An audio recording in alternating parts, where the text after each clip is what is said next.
अभ्युत्थानामधर्मस्य तदात्मानं सृजाम्यहं परित्राणाय साधूनां विनाशाय च दुष्कृतां विनाशाय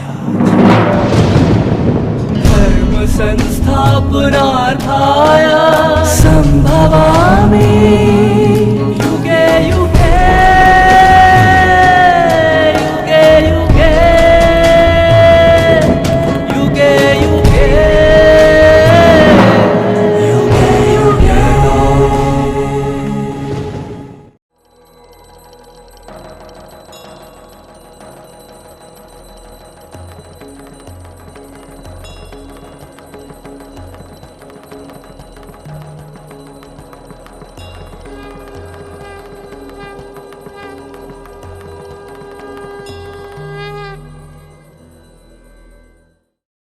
ओम शांति। श्रीमद् भगवद गीता का 8वां अध्याय अक्षर ब्रह्म योग, जिसमें भगवान योग विज्ञान पर बल देते हैं, वे इस रहस्य का उद्घाटन करते हैं कि व्यक्ति की मृत्यु के समय उसकी जो अवस्था होती है वैसी ही उसकी गति होती है। वह हमें ब्रह्मा के दिन और ब्रह्मा के रात्रि का ज्ञान देने के साथ साथ व्यक्त और अव्यक्त का अंतर भी स्पष्ट करते हैं तथा इस भौतिक जगत से जाने के 2 मार्गों के बारे में स्पष्ट करते हैं। प्रथम श्लोक से लेकर के 7वें श्लोक तक अर्जुन के 7 प्रश्न और उसके उत्तर। अर्जुन के बहुत सुंदर प्रश्न है और कितना स्पष्ट और सटीक उत्तर भगवान देते हैं। 8वें श्लोक से लेकर के 16वें श्लोक तक योगयुक्त होकर ध्यान की पुनः यथार्थ प्रक्रिया बताई गई है। 17वें श्लोक से लेकर 22वें श्लोक तक ब्रह्मा का दिन और ब्रह्मा की रात्रि तथा परम धाम का वर्णन है और 23वें श्लोक से लेकर 28वें श्लोक तक शुक्ल मार्ग और कृष्ण मार्ग का विषय लिया गया है। और इस तरह से इस अध्याय में अर्जुन के 7 प्रश्न जो आज के मनुष्य के मन के अंदर भी उत्पन्न हो सकते हैं, क्योंकि मनुष्य कई प्रकार के प्रश्नों की जाल में फंसा हुआ है। अनेक उलझनों भरे प्रश्न उसके मन के अंदर है। सत्य की खोज में लगा हुआ है। वो कई बातें इस जगत की एवं इस जगत से परे की बातें भी जानना चाहता है। शायद अर्जुन की भी यही मनस्थिति है और इसलिए परमात्मा को संबोधित करते हुए वो कहते हैं, हे पुरुषोत्तम। भगवान को पुरुषोत्तम यानी पुरुषों में उत्तम इस प्रकार से संबोधित करते हैं। और प्रथम प्रश्न उसका है, ब्रह्म क्या है?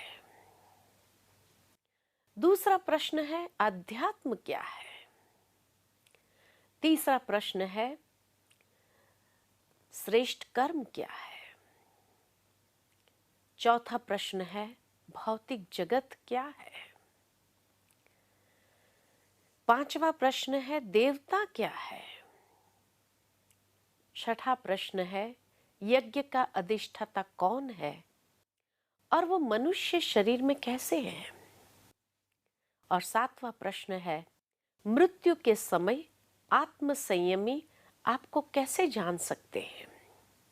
इस प्रकार ये 7 प्रश्न भगवान से पूछते हैं और उसका उत्तर देते हुए प्रथम प्रश्न, ब्रह्म क्या है? तो भगवान कहते हैं जो अक्षय है, अविनाशी है और दिव्य तत्व है, जिसका विधान कभी नहीं बदलता है, वह ब्रह्म महातत्व है। भावार्थ के ये सृष्टि का विधान परिवर्तनशील है, परंतु ब्रह्म महातत्व का विधान कभी बदलता नहीं है। वो स्थिर है, या जिसको कहे कांस्टेंट, एक ही विधान में चलता है। दूसरा सवाल जब पूछा आध्यात्म क्या है, तो बहुत सुंदर उत्तर देते हुए भगवान कहते हैं जो आत्मा और परमात्मा के ज्ञान के अध्ययन द्वारा माया के अधिपत्य से निकलकर आत्मा के अधिपत्य में यानी स्व के भाव में स्थित हो उन्नति को प्राप्त करता है, वो आध्यात्म है। कितनी सुंदर बात कही। आज की दुनिया में अगर यही प्रश्न हम किसी से पूछते हैं तो शायद एक बहुत बड़ा लेक्चर मिल जाए, या इतना विस्तार पूर्वक उसका उत्तर मिलने के बाद भी शायद मनुष्य समझ ना पाए कि आखिर आध्यात्म क्या है। लेकिन दुनिया में जिस तरह कहा जाता है कि कोई भी व्यक्ति सब्जेक्ट को जितना बढ़ाना चाहे बढ़ा सकता है, और कोई व्यक्ति जितना कम शब्दों का प्रयोग करते हुए उस भाव को स्पष्ट कर देता है, दोनों में एफिशिएंसी किसकी अधिक बताएंगे? अवश्य यही कहेंगे कि जो व्यक्ति कम शब्दों का प्रयोग करते हुए भाव को स्पष्ट कर सकता है वही बुद्धिमान है। बाकी विस्तार में जा जा करके बीज ही समा जाए, खत्म हो जाए, और उसके बाद भी मनुष्य समझ ही न पाए कि आखिर भाव क्या है, तो क्या फायदा? वो एफिशिएंसी नहीं हुई।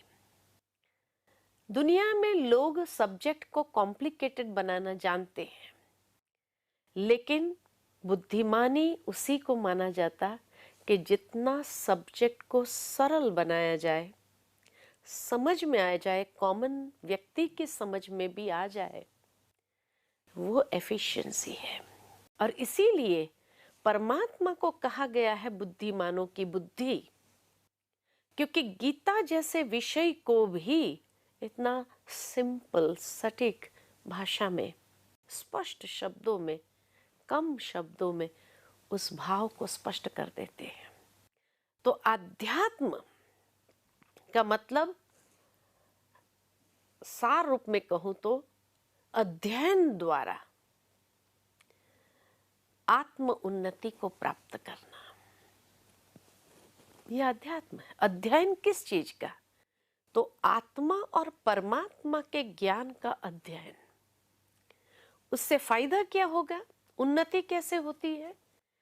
तो माया के अधिपत्य से निकलकर, क्योंकि आज सारा संसार माया के चंगुल में है, उसके अधीन है, तो माया के अधिपत्य से निकल करके जो आत्मा के अधिपत्य में स्थित हो जाए, माने स्वभाव में स्थित हो जाए, आत्मा के भाव में स्थित हो जाए, दैहिक भान समाप्त हो जाए, तब व्यक्ति आत्म उन्नति कर सकता है। यही आध्यात्म है। तीसरा सवाल जो पूछा, श्रेष्ठ कर्म क्या है? तो भगवान कहते हैं पंच महाभूतों से उत्पन्न देह के अभिमान या विकारों से जो परे रह करके कर्म करता है, वो जरूर है श्रेष्ठ कर्म ही होगा, सुकर्म होगा, सकाम कर्म होगा या सकारात्मक कर्म होगा। चौथा प्रश्न कि भौतिक जगत क्या है? तो भगवान कहते हैं पंच महातत्वों से बना यह संसार जिसमें प्रकृति निरंतर परिवर्तनशील है, ये भौतिक जगत है। ब्रह्म महातत्व के लिए कहा कि जिसका विधान कभी नहीं बदलता है, जो अविनाशी अक्षर है, वो ब्रह्म है। और भौतिक जगत नित्य परिवर्तनशील है। आगे का सवाल कि देवताएं कौन है और यज्ञ का अधिष्ठाता कौन है, तो भगवान कहते हैं देहधारियों में श्रेष्ठ जो दैवी संपदा वाले हैं वो देवता है, और देवता का शुभ कर्म रूप यज्ञ का अधिष्ठाता मैं ही हूं। परमात्मा स्वयं अधिष्ठाता है। तो यज्ञ का अधिष्ठाता कौन है और देवताएं कौन है? तो देवता माना जो देहधारियों में श्रेष्ठ दैवी संपदा वाले हैं वो देवता है, और उनके शुभ कर्म रूपी यज्ञ का अधिष्ठाता परमात्मा स्वयं है। और अंतिम प्रश्न में कहा मृत्यु के समय आत्म संयमी परमात्मा को कैसे जान सकते हैं? तो भगवान कहते हैं जिसने जीवन भर जो अभ्यास किया हो उसे अंत काल में वही स्मृति रहती है, और जो अंत काल में मेरी स्मृति में रहकर देह त्याग करता है वह मेरे सानिध्य में आ जाता है। इसलिए हे अर्जुन, तुम हर समय मेरी स्मृति में रह करके ही युद्ध करो, यानी संघर्ष करो। जीवन का संघर्ष करते समय परमात्मा की याद में रह करके जितना हम ये जीवन के संघर्ष में कर्म करते हुए आगे बढ़ेंगे, उतना परमात्मा के साथ का अनुभव कर पाएंगे। बहुत सुंदर बात यहाँ भगवान ने कही है कि जीवन भर जिसने जो अभ्यास किया है वही अंत काल उसको स्मृति में आ जाता है, और उसी अनुसार उसकी गति होती है। एक बात यहाँ याद आती है कि एक बार एक बुजुर्ग व्यक्ति था, अपने बच्चों के साथ, परिवार के साथ रहता था। धीरे धीरे 3 बेटे थे, बड़े होकर कोई कहाँ कोई कहाँ कोई कहाँ चले गए पढ़ाई और नौकरी धंधे के लिए। बुजुर्ग माता पिता अकेले रह गए। खेती बाड़ी थी, थोड़ी सी जमीन थी, कुछ भेड़ बकरियां थी, और उसी में अपना गुजारा करते रहते थे। बुजुर्ग का अंतिम समय नजदीक आया। उनके 3 बेटों को बुलवा लिया गया कि भाई पिताजी के अंतिम समय आ गया है, आप आ जाइए। 3 बेटे आ गए, परंतु जैसे जैसे अंतिम समय नजदीक आया तो बुजुर्ग की वाचा चली गई, और वो अपने बच्चों को देख करके जैसे कुछ कहना चाह रहा था। इशारा करने लगा, बार बार इशारा कर रहा था। बेटों को लगा कि शायद पिताजी ने कहीं कोई धन रखा हुआ होगा, उसके बारे में कहना चाहते हैं, परंतु वाचा ही चली गई। अब क्या किया जाए? 3 बेटों ने मिल करके डॉक्टर को बुलाया और कहा कैसे भी करके हमारे पिताजी की वाचा आए, वो कुछ कहना चाह रहे हैं हमसे। डॉक्टर ने कहा ये तो असंभव है, अभी वाचा चली गई है उसकी। कहा नहीं, कैसे भी करके कुछ तो दवाई होंगी, कोई तो इंजेक्शन होगा, उनकी वाचा आनी चाहिए। डॉक्टर ने कहा कोशिश कर सकता हूँ, एक इंजेक्शन है लेकिन बहुत महंगा है। कहा जितना भी महंगा हो बताइए। कहा 10,000 लगेंगे और बाहर से लाना पड़ेगा। कहा कोई बात नहीं, शहर से मंगा लेंगे। 3 बेटों ने इधर उधर फोन आदि करके इंजेक्शन मंगाया। 10,000 का इंजेक्शन आया। डॉक्टर ने कहा फिर भी मैं गारंटी नहीं करता हूँ, लास्ट ट्रायल है। कहा जरूर करिए। लगाया इंजेक्शन, सचमुच बुजुर्ग की वाचा वापस आई। और जैसे ही वाचा आई तो बच्चों ने पूछा, पिताजी क्या कहना चाह रहे थे आप? पिताजी ने कहा, अरे बाहर में वो सारा अनाज जो पड़ा है बकरियां खा रही है। और प्राण तन से निकल गए। जाते जाते भी 10,000 का खर्चा करवा के गए बच्चों से। जीवन भर उसने यही देखा था कि भाई जो मेरा अनाज पकता है उसको खेत से लाता हूँ, रखता हूँ, वो बकरियां खा न जाए। और इसीलिए दिमाग में वही चल रहा था, जब वो लेटे लेटे भी देख रहा था कि बकरियां अनाज खा रही है। बच्चों को उसकी कोई परवाह नहीं थी कि बकरियां खा रही है, उनका ध्यान भी नहीं था। लेकिन बुजुर्ग ने जीवन भर जिस तरह से बिताया था, तो उसके दिमाग में तो वही ना कि बकरियां खा रही है, तो बार बार इशारा कर रहा था बकरियों के तरफ। और बच्चे उस बात को समझ ही नहीं पाए। तो इसीलिए भगवान कहते हैं, जीवन भर जिसने जो अभ्यास किया है उसे अंत काल में वही स्मृति रहती है। और जो अंत काल में मेरी स्मृति में रह करके देह त्याग करता है, वो मेरे सानिध्य में आ जाता है। इसलिए हे अर्जुन, तुम हर समय मेरी स्मृति में रह करके जीवन का संघर्ष करो, युद्ध करो। वास्तव में काम, क्रोध, लोभ, मोह, अहंकार ये दुर्जय शत्रु है। ये शत्रु परमात्मा स्मृति में रहने नहीं देंगे। उसी समय मायावी प्रवृत्ति बाधा के रूप में प्रत्यक्ष उद्भव हो जाती है और वो विघ्न डालती है। तो इसीलिए भगवान यही प्रेरणा देते हैं कि हर कर्म करते हुए जीवन के हर संघर्ष में भी ईश्वर की याद बनी रहे, तो कितना सुंदर वो जीवन होगा। उसके बाद भगवान व्यक्त, अव्यक्त और स्वयं का वास्तविक स्वरूप पुनः अर्जुन को बोध कराते हैं। क्योंकि जब अर्जुन को ये प्रश्न उत्पन्न हुआ कि आत्म संयमी मनुष्य किस स्मृति में रहना चाहिए, तो भगवान उसको जब कहते हैं कि तुम मेरी स्मृति में रहेंगे तो मेरे सानिध्य में आ जाएंगे। परंतु सबसे बड़ी बात तो ये है कि आखिर भी वो परमात्मा कौन है ये जानना जरूरी है, नहीं तो किसकी स्मृति में रहेंगे। अगर कण कण में है कहे तो किसकी स्मृति में रहूं?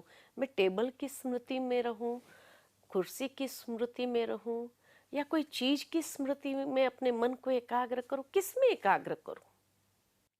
और इसीलिए परमात्मा अपना वास्तविक स्वरूप को स्पष्ट करते हुए कहते हैं कि हे अर्जुन, मैं सर्वज्ञ, अनादि, सभी का नियंता, सूक्ष्म से भी अति सूक्ष्म, सभी का आधार मूर्त, नित्य दिव्य प्रकाश स्वरूप अशरीरी हूं। कितना स्पष्ट अपने स्वरूप का उल्लेख परमात्मा करते हैं कि मैं सर्वज्ञ हूं, सब कुछ जानने वाला, अनादि, सभी का नियंता, सारे संसार का नियंता हूं। लेकिन सूक्ष्म से भी सूक्ष्म। अब जब सूक्ष्म है परमात्मा, तो सूक्ष्म का स्वरूप कैसा होना चाहिए? तो कहा नित्य दिव्य प्रकाश स्वरूप। नित्य, जिसका प्रकाश कभी कम नहीं होता है, और वो दिव्य प्रकाशमान है, अनंत तेजोमय है। ऐसा दिव्य प्रकाशमान अशरीरी, जिसको अपना कोई शरीर नहीं है, अव्यक्त पुरुष है। तो इसीलिए परमात्मा की स्मृति में अगर मन को एकाग्र करना है, तो ये दिव्य स्वरूप में मन को एकाग्र करना है। क्योंकि जब परमात्मा जो है, जैसा है, वैसा ही उसको अगर याद करेंगे, तभी तो अंत समय उसी की स्मृति में हम इस संसार से जाएंगे या देह त्याग करेंगे। इसीलिए परमात्मा अपने स्पष्ट स्वरूप के बारे में अर्जुन को बोध कराते हैं, क्योंकि शायद यहाँ अर्जुन अभी तक भी ईश्वर के वास्तविक स्वरूप जो है, जैसा है, उस स्वरूप में नहीं जान पाया है। और फिर आगे भगवान योग की पुनः विधि स्पष्ट करते हैं और कैसे योग में ध्यान करना चाहिए, बैठना चाहिए, उसके बारे में उसको समझ प्रदान करते हैं कि हे अर्जुन, जो ज्ञानी ब्रह्मचर्य व्रत का आचरण करके सर्व इंद्रियों को बाह्य भौतिक जगत से समेटकर मन को योग युक्त और हृदय में अनन्य भाव युक्त होकर, अनन्य भाव युक्त यानी अन्य कोई नहीं, अनन्य, अन्य कोई नहीं, सिर्फ एक। तो ऐसे जो ज्ञानी पुरुष ब्रह्मचर्य व्रत का आचरण करके अपनी सर्व कर्मेंद्रियों को समेट लेते हैं, बाह्य भौतिक जगत से भी अपने मन को समेट लेते हैं और मन को योग युक्त, हृदय के अंदर अनन्य भाव युक्त होकर भ्रुकुटी के मध्य बुद्धि को आत्म स्वरूप में स्थित कर, क्योंकि व्यक्ति जो स्वयं को समझता है उसी की याद उसको बार बार आती है। छठे अध्याय में हमने बहुत स्पष्ट ध्यान की प्रक्रिया में इस बात को देखा। उस बात को पुनः भगवान अर्जुन को कह रहे हैं कि भ्रुकुटी के मध्य बुद्धि को आत्म स्वरूप में स्थित कर ओमकार का उच्चारण करते हुए परमात्मा की स्मृति में रहने का निरंतर अभ्यास करते हैं।